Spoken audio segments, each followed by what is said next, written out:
जो माने टंका पीयूष को देइथिले सेमाने कोठु आनले ସେମାନେ କୋଉଠୁ ଆଣିଲେ ଏବଂ ନାଇଁ ଜଣେ କହିପାରେ ଯେ ମୁଁ ପିୟୁଷଙ୍କୁ ଆମେ ଟଙ୍କା ଦେଇନଥିଲୁ हां ଆମେ ଟଙ୍କା ଦେଇନଥିଲୁ ଟଙ୍କା ଯଦି ନ ଦେଇଥିଲୁ ତାହେଲେ ସେ ଫେରଉଛି କ'ଣ ପାଇଁ हां ଏତେ ଟଙ୍କା କ୍ୟାସ୍ରେ ଯଦି କାରବାର ହେଉଛି ଇନକମ୍ ଟ୍ୟାକ୍ସ ଡିପାର୍ଟମେଣ୍ଟ କୁଆଡ଼େ ଯାଇଛି कुआड जाय ଯେଉଁମାନେ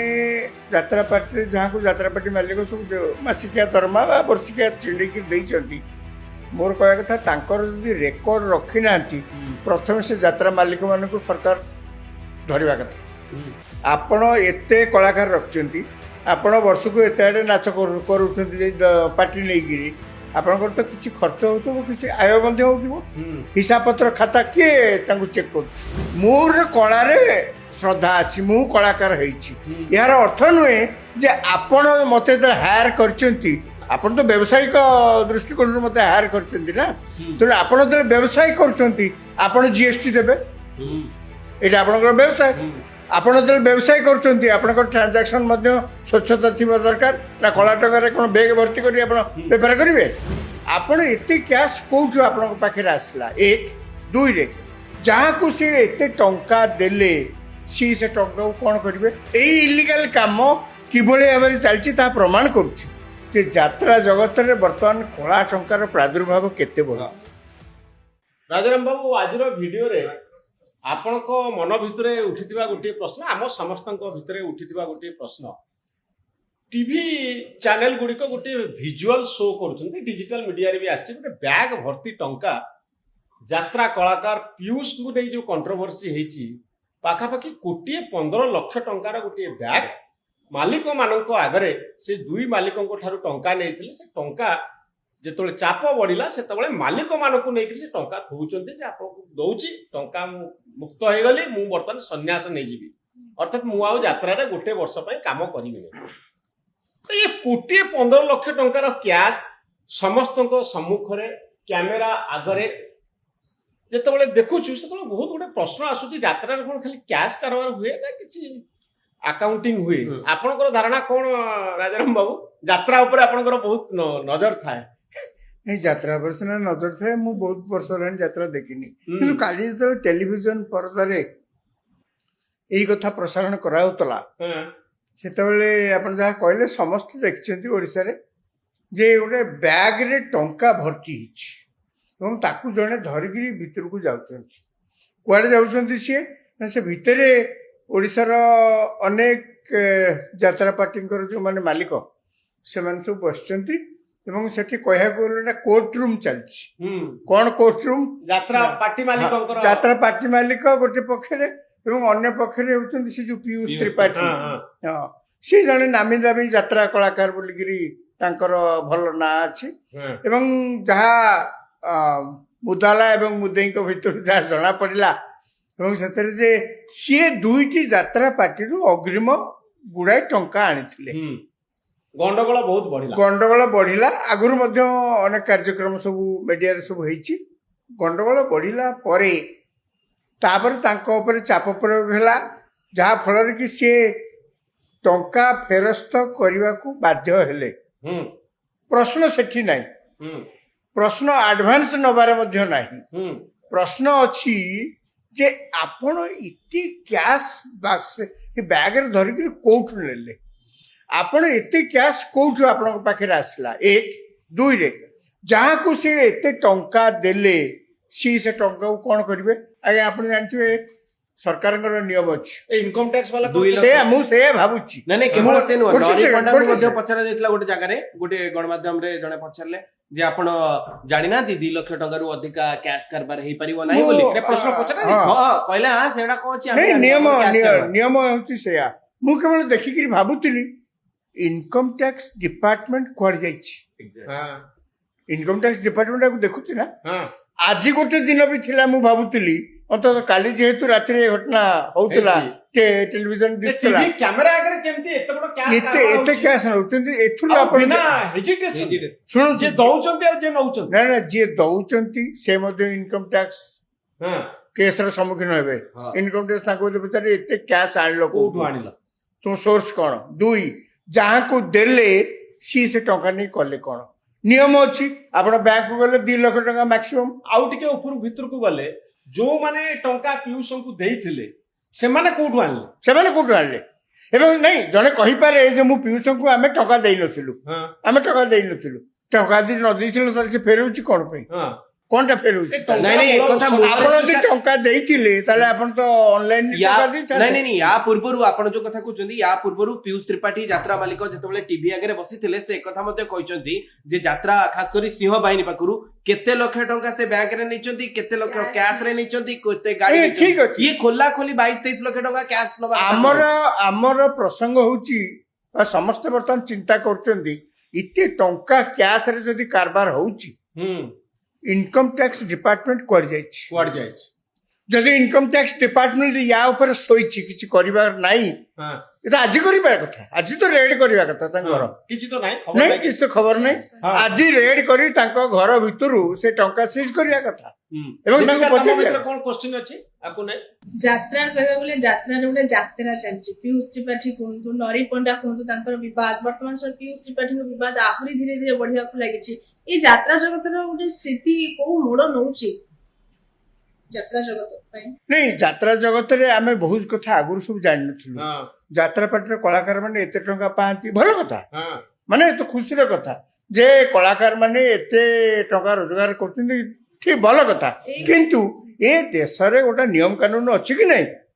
ଆପଣ ଯଦି ଟଙ୍କା ରୋଜଗାର କରିବେ ଲକ୍ଷ ଲକ୍ଷ ଟଙ୍କା ପକେଟରେ ପୁରେଇ ଯିବେ, ଏ ଛୋଟ କଳାକାର ଯୋଉମାନେ ଅଳ୍ପ ପଇସା ପାଉଛନ୍ତି ସେ କଥା ଛାଡି ଦିଅନ୍ତୁ। ଛାଡି ଦିଅନ୍ତୁ। ଏ ଲକ୍ଷ ଲକ୍ଷ ଟଙ୍କା ଯଦି କିଏ କୋଟି ପାଉଛନ୍ତି, କୋଟି ହଁ କୋଟି କୋଟିଏ 15 ଲକ୍ଷ ଅନଟ୍ୟାକ୍ସ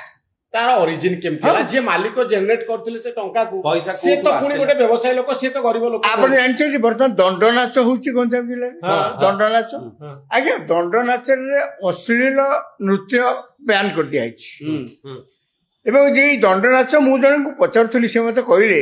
ଆଜ୍ଞା ଅନେକ ଝିଅ ସବୁ ହୁଁ। ଏଇ ସବୁ ଢେଙ୍କାନାଳ ଅନ୍ୟାନ୍ୟ ବିଭିନ୍ନ ଜିଲ୍ଲାରୁ, କେବଳ ମୁଁ କହୁନି ଏଇ ଜିଲ୍ଲା, ଅନେକ ଝିଅ ବର୍ତ୍ତମାନ ସେଠି ଘର ଭଡା ନେଇକିରି ହୁଁ। ବା ତାଙ୍କୁ ରଖାଯାଇଛି, ସେଠି ରଖାଯାଇଥିଲେ। ମୁଁ କହିଲି କଣ ପାଇଁ? ନା ସେମାନେ ଦଣ୍ଡ ନାଚରେ ଭାଗ ନେଇଥାନ୍ତେ। ଝିଅ ମାନେ ହଁ, ହଁ ଭାଗ ନବାରେ ଝିଅ ମାନେ କିଛି ଅସୁବିଧା ନାହିଁ, ହଁ ଦଣ୍ଡ ନାଚରେ ଆପଣ ଭାଗ ନିଅନ୍ତୁ ନା ହଁ। କିଛି। କିନ୍ତୁ ତାଙ୍କୁ ସ୍ୱତନ୍ତ୍ର ଭାବେ ଅଣା ହେଇଥିଲା ଯେ ସେମାନେ ଯାଇକିରି ସେଠି ଅଶ୍ଳୀଳ ନୃତ୍ୟ କରିବେ। ଏବଂ ପ୍ରତିବର୍ଷ ଦଣ୍ଡ ନାଚରେ ଗୋଟେ ଅଶ୍ଳୀଳ ନୃତ୍ୟ ଯୋଗୁ ହିଁ ଲୋକ ବେଶୀ ଆସନ୍ତି, ଗୋଟେ ହୋହାଲା ଚାଲେ ଏ ବର୍ଷ ଚାଲେ। କଣ ହଉନି? ଏ ବର୍ଷ ତାକୁ ବନ୍ଦ କରିଦିଆଯାଇଛି ଏବଂ ଦଣ୍ଡ ନାଚର ଯୋଉମାନେ ସବୁ ଦଣ୍ଡ ନାଚ ଗଞ୍ଜାମ ଜିଲ୍ଲାର ବିଭିନ୍ନ ଜାଗାରେ କରନ୍ତି, ତାଙ୍କର ଗୋଟେ ମିଟିଂ ବସି ସେମାନେ ନିଷ୍ପତ୍ତି ନେଲେ ଯେ ଏ ବର୍ଷ ଆମେ କୌଣସି ପରିସ୍ଥିତିରେ ଅଶ୍ଳୀଳ ନୃତ୍ୟ ହବା ପାଇଁ ସୁଯୋଗ ଦବୁ ନାହିଁ। ଆପଣ ତ ଅଶ୍ଳୀଳ ବର୍ତ୍ତମାନ ନୃତ୍ୟକୁ- ବର୍ତ୍ତମାନ ଭାଳେ ପଡିଯାଇଛି ଅନ୍ୟମାନଙ୍କ ପାଖରେ ଯେ ତାହେଲେ ଇ ତ ବେକାର ହେଇଗଲେ ସେମାନେ। ଆପଣ ପୁରା ଅଶ୍ଳୀଳ ନୃତ୍ୟକୁ ସମର୍ଥନ କରନ୍ତି ନାଇଁ ନାଇଁ, ସେ ତ ଅଲଗା କଥା, ହଁ। ସେ ପ୍ରସଙ୍ଗ ଯେତେବେଳେ ଆସିବ ଯାତ୍ରାରେ, ହଁ। ଯାତ୍ରାରେ, କିନ୍ତୁ ଦଣ୍ଡ ନାଚରେ କଣ ସମର୍ଥନ ନାଇଁ ନାଇଁ କରନ୍ତି? ନାଇଁ, ସେମାନେ ଯାହା କରିଛନ୍ତି ମୁଁ ସେଇ କଥା ହଁ କହୁଛି। ହଁ ହଁ। ସେମାନେ ଭଲ କରିଛନ୍ତି କି ଠିକ କରିଛନ୍ତି, ଭୁଲ ଗୁରୁତ୍ୱପୂର୍ଣ୍ଣ କରିଛନ୍ତି, ତା କଥା ସେଇଟା ପଚାରିବା ପର ପାଇଁ କଥା। ସଂସ୍କୃତି ବିଭାଗ ପକ୍ଷରୁ ଏ ନିର୍ଣ୍ଣୟ ନିଆଯାଇଛି ଯେ ସେନ୍ସର ବୋର୍ଡ ଯାତ୍ରା ସେନ୍ସର ବୋର୍ଡ ତିଆରି କରାଯିବ। ଇଏ ଘଟଣା ଯୋଉ କଥା ଆମେ ଆଲୋଚନା କରୁଛେ ଯେ କ୍ୟାଶ ଟ୍ରାଞ୍ଜାକ୍ସନ ହଉଛି, ଇଏ ହଉଛି, ଇଏ ସମ୍ପୂର୍ଣ୍ଣ ଗୋଟିଏ କମିଟି ବା ଗୋଟିଏ ବିଭାଗ ଗଠନ କରାଯିବା ଦରକାର ଯେ ଯାତ୍ରାର ଇଏ ସେନ୍ସର ଏବଂ ଏଥିରେ ଯୋଉ ଅର୍ଥ କାରବାର ହଉଛି, କାରଣ ଫିଲ୍ମ ତ ଲସ୍ ରେ ଯାଉଛି, ଯାତ୍ରା ତ ପ୍ରଫିଟ ରେ ଯାଉଛି, ସେଇଥିପାଇଁ ତ ମାଲିକ ମାନେ ନା, ନା, ମୋର ଆଉ ଗୋଟେ ପ୍ରସ୍ତାବ ତ ଅଛି। ୟା ଉପରେ ଆମର- ନଜର ରଖିବା ଦରକାର ଯେ ଆମର- କ୍ୟାଶ କାରବାର କେତେ ଯାଉଛି, କେତେ ଟ୍ୟାକ୍ସ ଆସୁଛି। ଇଏ ଆମର ସବୁ- ଆଲୋଚ୍ୟ ବିଷୟ ହଉଛି ଯେ ଆପଣ ଯେତିକି ଟଙ୍କା ରୋଜଗାର କରନ୍ତୁ ନା କାହିଁକି, ନିୟମ କାନୁନ ଅନୁସାରେ ଏଟା ଆପଣ ଟଙ୍କା ନେବେ ଏବଂ ସେଇ ଅନୁସାରେ ଟଙ୍କା ଫେରେଇବେ। କିନ୍ତୁ ରାଜାରାମ, ହଁ। ଇଲିଗାଲ କାମ କରୁଛି। ଏଇ ଇଲିଗାଲ କାମ କିଭଳି ଭାବରେ ଚାଲିଛି ତାହା ପ୍ରମାଣ କରୁଛି ଯେ ଯାତ୍ରା ଜଗତରେ ବର୍ତ୍ତମାନ କଳା ଟଙ୍କାର ପ୍ରାଦୁର୍ଭାବ କେତେ ବଢ। ମୁଁ ତା ବାଦ ମୁଁ ଆଉ ଗୋଟେ କଥା କହିବା ପାଇଁ ଚାହିଁବି ରାଜାରାମ, ଯେ ଯାତ୍ରାର ଷ୍ଟ୍ରକ୍ଚରଟା କେମିତିଆ? ମାନେ ଜଣେ ଗୋଟେ ଏତେ ବଡ ଅର୍ଗାନାଇଜେସନ ଯୋଉଠି କୋଟି କୋଟି ଟଙ୍କା ରୋଜଗାର ହଉଛି, କଳା ସଂସ୍କୃତି ନାଁରେ ଆମେ ଏମିତିଆ ଗୋଟେ ଷ୍ଟ୍ରକ୍ଚର ତିଆରି କରିଛେ ଯେ ଆଜି ଥିବ ସେ କାଲି ନଥିବ। କାଲି ତାକୁ ଜଣକୁ କୋଟିଏ ଟଙ୍କା ଦିଆଯାଉଛି, ଆଉ ଜଣେ କିଏ ଦରମା ପାଉନି, କାହାକୁ କିଏ ବାଡେଇଲାଣି, କିଏ କାହାକୁ କାଠ ଫାଳିଆରେ ପିଟିଲାଣି, କିଏ କାହାର ସାମାନ୍ୟତମ ସର୍ବନିମ୍ନ ସୁବିଧା ଦିଆଯାଉନି। ଅଧେ ଲୋକଙ୍କୁ ମାଲିକ ଚାହିଁଲେ ପଇସା ଦଉଛନ୍ତି, ମାଲିକ ଚାହିଁଲେ ପଇସା ଦଉନାହାନ୍ତି। ଏ ଲେବର ଲର ଇମ୍ପ୍ଲିମେଣ୍ଟେସନ ଏଇ ଯାତ୍ରା ପାର୍ଟିରେ କିଛି ହଉଛି ନା ନାହିଁ? ଯଦି ହଅନ୍ତା ଗୋଟେ ଷ୍ଟ୍ରକ୍ଚର ରହନ୍ତା, ଗୋଟେ ସିଷ୍ଟମେଟିକ ରହନ୍ତା, ନାଇଁ ନାଇଁ, organization ଏଇ ଯୋଉ principle ଅନୁସାରେ ଏଇ ଯୋଉ ଏଇ ଯୋଉ ଲେବର ଲ କଥା ପଡିଛି, ହୁଁ ଯୋଉମାନେ ଯାତ୍ରା ପାର୍ଟିରେ ଯାହାକୁ ଯାତ୍ରା ପାର୍ଟି ମାଲିକ ସବୁ ଯୋଉ ମାସିକିଆ ଦରମା ବା ବର୍ଷିକିଆ ଛିଣ୍ଡେଇକି ଦେଇଛନ୍ତି, मोर कहया कथा तांकर जदि रेकर्ड रखी नांती प्रथम से यात्रा मालिक मानक सरकार धरिबा कथा आपण एते कलाकार रखचंती आपण वर्ष को एते आडे नाच करूछंती पार्टी नेगिरी आपनकर तो किछि खर्च होतो किछि आय बंध होतो हिसाब पत्र खाता के तांको चेक करूछ सी कौन निजे ऑडिट करती सरकार कौन केबे तांको जाई पचारुचंती जे आपण ए जो कलाकार सेटा ଗୋଟେ बिजनेस ऑर्गेनाइजेशन आपण मना कर परिबिनी मोर कलारे श्रद्धा अच्छी मु कलाकार हेछि यार अर्थ नुहे जे आपण मते तो हायर करचंती आपण तो व्यावसायिक दृष्टिकोण मते हायर करचंती ना तो आपण तो व्यवसाय करचंती आपण जीएसटी देबे एटा आपनकर व्यवसाय आपण जो व्यवसाय करचंती आपनकर ट्रांजैक्शन मध्ये स्वच्छता थिबा दरकार ना कला टंगारे कोन बैग भर्ती करी आपण बेपार करिवे बैग भर्ती सार जो कथा कहले जे पीयूष त्रिपाठी को पचरा गला जे ए जो पैसा विवाद रे आपण माने 70-80 लाख टंका कोटी टंका पाउचंती एवं जो माने तळ स्तर कर्मी पाउनांती देखंतु मु केवल कहबी जे यात्रा रे जो आर्टिस्ट माने अधिका पैसा पाउचंती तांग भितर एते अहंग भाव खास करी मालिकंक प्रति अनुगत्य से कहले जे आपण गोटे कंपनी रे देखिबे मैनेजर टू गेट कीपर जायथिबो समस्त दरमा कोन समस्त समान हबो सेटा जहा फिक्स हे जेची फिक्स हे जेची अर्थात पैसा पई एमानकर अनुगत्य खास करी मालिक मानक प्रति रहउची यात्रा रे जो लोक रहउचंती बा जो माने सहाय्य करूचंती तांको में रहउना कोटी टंका पांतु किंतु ता व्यतीत जो अन्य कर्मचारी माने रहिले सेमानकर स्वास्थ्य सेमान तो कोन पुनी मनुष्य तो ना गोटे मनुष्य कथा दायित्व नै कि यात्रा चालुची से तो गोटे प्रसंग जे 3-4 जण बड़ बड़ कलाकार को जो माने टिके नामी दामी हेई जाइछंती तांको ही केवल आपण मोटा अंकर टंका देबे बाकी तले जी अच्छी एभली भाव व्यवहार करेंगे टंका तो छाड़ू एभली व्यवहार करेंगे से माने मनीष पणिया टिके भी नथिबो द्वितीय प्रसंग जोटा मु कहूची टंका देखला परे मु आउ गोटे कथा मो मन को आसुची यात्रा जगत रे अनेक बाहर लोक मध्य जाई कला टंका इन्वेस्ट करछंती आपनकर मन थिबो किछि वर्ष तळे सिनेमा रे केमती कला टंका सब इन्वेस्ट करा रियल एस्टेट मनी मु आपन को आज कहूँ मु थरे भुवनेश्वर रे जो अनेक सुना दुकान सब खोलुनी आप देखिए मोर थरे मन अच्छी मु पचारि गोटे आसोसिएशन जड़े कर्मकर्ता को पचारि मुझे अच्छा आज्ञा भुवनेश्वर रे लोकों को रोजगार कौन मैक्सिमम लोक होचंती सैलरीड क्लास लोक सुना दुकान इतने सुना दुकान सुना दर पुणी हाउ होकर बढ़ुची सुना इतनी सुना किणुचंती से मत कहले दीटा कथा से कहले आपण भावंतुनी जे ये जो सुना दुकान भुवनेश्वर लोक आधार किणुचंती सुना आमर बड़ बड़ गराक होचंती खणी अंचल लोक से माने भुवनेश्वर आसुचंती एटी होटेल रे रहउचंती कार करिकरी कार रे आसुचंती होटेल रे रहउचंती एवं ता पर दिन सुना फुना किणिकरी से जाउचंती माने सुना किणीमा गोटे बर्तन संभ्रांत परिवार रे गोटा लक्षण हो जाइए गोटा आरिस्टोक्रेटिक सिंबल हो जाइए एक दुई रे से मत कहले आपण जो भाबुछन एते दुकान सब सोना दुकान खोल सब कोन टका ताकर मुले आउ मु लोन आन थे पर ना ना अनेक पॉलिटिशियन अछंती अनेक बिल्डर्स अछंती तांकर जो कला टंका कोड तो रखिबे ना आपण लक्ष्य करथिबे आस्ते आस्ते भारत वर्ष रे ई कला टंकार प्रादुर्भाव घरे लुचेई रखा तो टिके कमिलानी टिके कष्ट हो सरकार विभिन्न प्रकार नियम कानून आनला पर कष्ट हो गलानी सेमाने कहउछन बर्तन सेमाने सब एइथरे लगौछन सुना दुकान यात्रा पार्टी एथरे सब लगौछन मु तांको पचारली प्रमाण कौन ना आपण प्रमाण निजे देखिले टेलीविजन चैनल आपण पर प्रमाण देखिले मुझे पचारि से समय कथा कि आज मुझे पुराना कथा को मन पकई जिते भावुची मुझे सत कथा से जहाँ कहते प्रमाण आउ क्या खोजा कौन दरकार प्रमाण बा कैमरा आगे टीवी चैनल देखा टीवी चैनल एक कथा भी लिखिला जे ए यात्रा पार्टी मालिकों को एतिकी लक्ष्य से यात्रा पार्टी को एतिकी लक्ष्य खाली प्रश्न भी कलानी सी टंका देकिरी आसिला परे कैश रे सगौरव से कैमरा आगे सांबादिक मान कहउचंती मो टंका दे देली आपण भावंतु याकू आपण गोटा आईन की आपण भाबुले जे मॉडर्न अकाउंटिंग इनकम टैक्स एउडा को एठी एला किछि दीपिका क्वेश्चन सर जमति कहउतले ए सब उपाय रे ब्लैक मनी टा व्हाइट मनी होची ହଁ ନିଶ୍ଚିତ ଭାବରେ ଯିଏ ଟଙ୍କା ଇନଭେଷ୍ଟ କରୁଛନ୍ତି କଳା ଟଙ୍କା ତାଙ୍କ ଲକ୍ଷ୍ୟ କ'ଣ କଳାକୁ ଧଳା କରିବା ନହେଲେ କ'ଣ ଦରକାର କଳାକୁ ଧଳା କରିବାରେ ଧର 100 ଟଙ୍କା ମୁଁ କଳା ଟଙ୍କା ବିନିଯୋଗ କଲି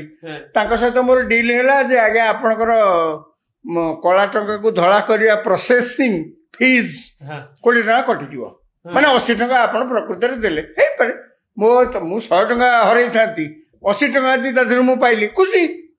ମାନେ କଳା ଟଙ୍କାକୁ କାହିଁକି ଜଣେ ଇନଭେଷ୍ଟ କରେ ଅନ୍ୟ ଜାଗାରେ ମୂଳ ଉଦ୍ଦେଶ୍ୟ ହେଲା କଳାକୁ ଧଳା କରିବା ମାନେ ଆପଣ ଭାବନ୍ତୁ ଆଜିକା ଦୁନିଆରେ ଯେତେବେଳେ ଏତେ ନିୟମ କାନୁନ କଡ଼ା ହେଇଗଲାଣି ଇନକମ୍ ଟ୍ୟାକ୍ସ ଭିଜିଲାନ୍ସ ସରକାର ସବୁବେଳେ ଢୋଲ ପିଟି କହୁଛନ୍ତି ଆମେ ସବୁ ଏତେ ଟାଇଟ୍ ସ୍କୁଟିନି କରୁଛୁ ନିୟମ କରିଦେଇଛୁ କିଛି ହେବନି ଡିଜିଟାଇଜେସନ୍ ଆପଣ କ୍ୟାସଲେସ୍ ଟ୍ରାଞ୍ଜାକ୍ସନ୍ ଆଜିକାଲି ହେଉଛି କଳା ଟଙ୍କାକୁ ରୋକିବା ପାଇଁ ସେତେବେଳେ କ୍ୟାମେରା ଆଗରେ କୋଟି କୋଟି ଟଙ୍କା ଇଏ ନେଇକିରି ଦଉଛନ୍ତି ସମସ୍ତଙ୍କ ସମ୍ମୁଖରେ ଏବଂ ବାହାରକୁ ଆସିକିରି ପୁଣି ସଗୌରବେ ଘୋଷଣା କରୁଛନ୍ତି ମୁଁ ସବୁ ଟଙ୍କା ଦେଇଦେଲି ବର୍ତ୍ତମାନ ମୁକ୍ତ ହେଇଗଲି କି ନେଇଥିଲେ କେମିତି ଆଉ ଗୋଟେ ଆପଣ ଏସବୁ ଭିତରେ ଗୋଟେ ଗୁରୁତ୍ୱପୂର୍ଣ୍ଣ କଥା ଭୁଲିଗଲେ ଯେ ପିୟୁଷ ଯାତ୍ରାକୁ ଆସିବା ପୂର୍ବରୁ पुलिस विभाग रे संभवतः थिले मो पाखरे जहा अछि तांको परिवार तांको बापा मध्ये संभवतः पुलिस विभाग रु आसंती अर्थात जो मानक हाथ रे गोटे समय रे दायित्व थिला जे आईन श्रृंखला कानून लॉ को बंदोबस्त को रक्षा करबा ओडिसा रो जदियो से चाकरी छाडिले परवर्ती समय रे यात्रा रे आसिले आपण देखंतु गोटे पूर्वतन पुलिस विभाग रे जेहेतु तांकर सर्विस थिला से कोवळी खोला खोली टंका आनी नियम रो एवं सरकार आईन कानून रो बुझा करबा ए वीडियोटी ए दिगरे गोटे नुआ दिग देखैब आउ कला बंचिबा ओडिसा रे गाँ रे जो यात्रा सब पड़ुची यात्रा पार्टी मालिक माने रोजगार करंतु मालिक माने विशेष करी कलाकार माने गाँ रु आसुछन से माने भी पांतु एते स्ट्रिक्टली जदी सेमान को धरा जाय हुए तो असुविधा ही पारे किंतु जो माने कोटिए टंकार कैश ट्रांजैक्शन करूचंती जो माने कोटिए टंकार पैसा दे पारुचंती जने कलाकार को सेमाने अंततः इनकम टैक्स रा परिधि भीतर आसीबा उचित अंततः आमे समस्त एथिरे एकमत हबा खुलम खुला आईन रो धजिया उड़ेबा आउ कैमेरा सम्मुखरे कोटिए 15 लाख टंकार कैश बैक धरिकरी देखैबा मते लागुची ये टिके अधिका हो जाउची आउ आईन रो धजिया उड़ुची किंतु जदी इनकम टैक्स डिपार्टमेंट एई घटना रे हस्तक्षेप न करे ताले आम समस्त को धरे नबाकू पड़िबो जे इनकम टैक्स आईन कानून ठीक भाव कार्यकारी करूनी एवं ये गोटे प्रहसन चलती जे आम दुर्नीति की रखीदे अटकई दौचु रोकी देचु अनेक प्रकार कटकणा सब नियम आनीचु ये गोटे प्रहसन बोलिकी समस्ते कहे बहुत धन्यवाद राजाराम बाबू आउ वर्षा जोगी लिपिका एवं सीतांशु ए भिडियोटी यात्रा पार्टी अंधारी दिगटी संपर्क में आपन को बोध हुए किसी सूचना दौची मु आशा करी ए भिडियोटी को आपण देखिबे निजर प्रतिक्रिया कमेंट बॉक्स रे लिखिबे आम चैनल न्यूज रूम को सब्सक्राइब करिवे आम भली सांबादिक मानन को उत्साहित करिवे धन्यवाद नमस्कार।